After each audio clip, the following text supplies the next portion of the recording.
ചൂടുകുരുവിന്റെ പാട് മാറുവാൻ വളരെ പ്രയാസമാണ്. Petroleum jelly ആളത്ര നിസ്സാരക്കാരനൊന്നുമല്ലട്ടോ. ചൂടുകുരുവിന്റെ പാടുള്ളിടത്തേക്ക് ഈ പെട്രോളിയം ജെല്ലി ഒന്ന് അപ്ലൈ ചെയ്താൽ മതി. കുറച്ച് ദിവസത്തിനകം തന്നെ ഈ ചൂടുകുരുവിന്റെ പാട് മാറുന്നതായിട്ട് നമുക്ക് കാണാം.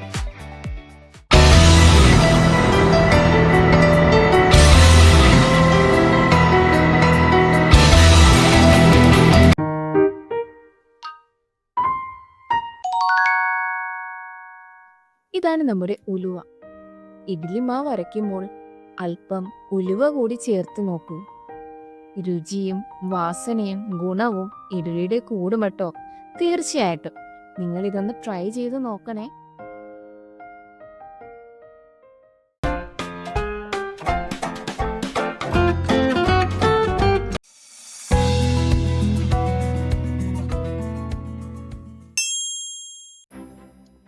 അതെ, നമ്മുടെ ലെമൺ അല്ലെങ്കിൽ നാരങ്ങ തന്നെ.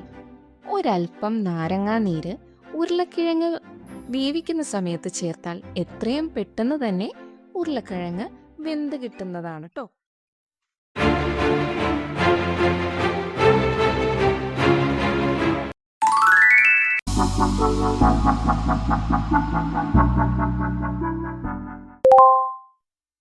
വിനീഗർ, അതെ, നമ്മുടെ വിനാഗിരി. ഈ വിനാഗിരി ഒന്ന് ചൂടാക്കണേ. ചൂടാക്കിയിട്ട് തുണിയിൽ മുക്കി നമ്മുടെ ഗ്ലാസ്സിൽ എവിടെയാണോ പെയിന്റ് ആയിട്ടുള്ളത് അതൊന്ന് തുടച്ചാൽ മതിയെ. എത്രയും പെട്ടെന്ന് തന്നെ ഗ്ലാസ്സിലുള്ള പെയിന്റ് ഇളകിപ്പോരുന്നതാണ്.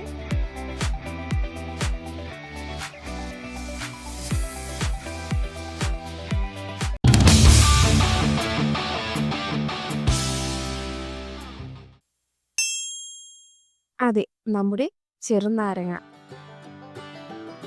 ഇനി നീര് പിഴിഞ്ഞെടുത്ത ചെറുനാരങ്ങത്തോട് കളയല്ലേ.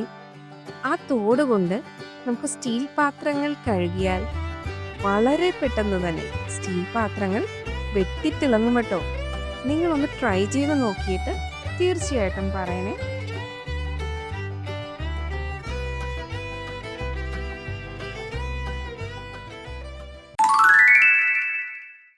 മുട്ടശ്ശൂര പൊടിക്കൈകൾ